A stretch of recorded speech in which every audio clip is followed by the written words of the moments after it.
Good morning and welcome to another Monday Coffee. Today what I want to talk to you about is story and how story is so important to all our lives even when we don't quite understand how important it is. All through our lives there's stories that impact us, whether it's movies, whether it's superheroes, comic books, regular books, or stories of our past, of our history, stories within our families. We are people that understand story.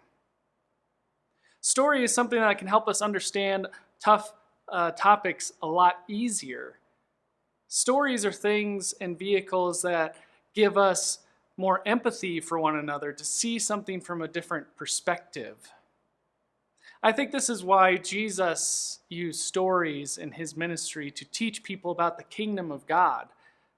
The parables he used, the parables he taught was a way to say, this is what the kingdom of God is like. And then he used story and materials and people and things that are here in this world to try and convey the message of the kingdom of God. Stories are important. And so whether we think stories are telling us something or not telling us something, sometimes we get so used to the fact that we have so many stories being thrown at us, because even advertising is telling a story somewhat. We have everything thrown at us that sometimes we just think stories are now just entertainment.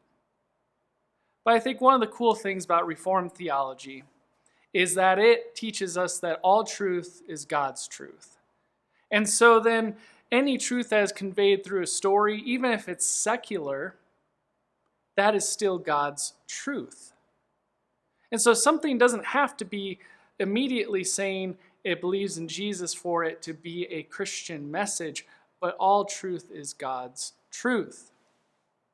So maybe you've had it before where you're reading a book or you're watching a movie or TV show and you are struck by the story, by the message, and it dwells within you for a while. It taught you something. It's changing something inside.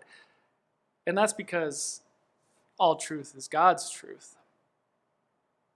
So the thing that I want you to think about this week, the inspiration that gives me hope, is rediscovering our own stories, because we're living a story right now. Each and every one of you is living a story. And we may think it's mundane, it's not special, and we also put pressure on ourselves that our stories have to be this big, extravagant thing. But no, I think the thing that I see that's important for you and me is that what is our story telling people about what is important to us and how we want to live in this world? And so even in the mundane, what is that story telling people? What do you value? How do you love others? How do you love your neighbor? How do you love God? How do you try and enact the kingdom of God here in the world now? Even if your whole life story is just pretty normal, pretty typical, what is the story telling others about what you care for and what you value? And I think that's the power of story. Instead of preaching at people and telling them they need to accept Jesus or accept God, let your life tell a story that gives a reason to believe in this God, to live a different life, to take care of your neighbor, to love God, and to be a light in the darkness. Have a great week.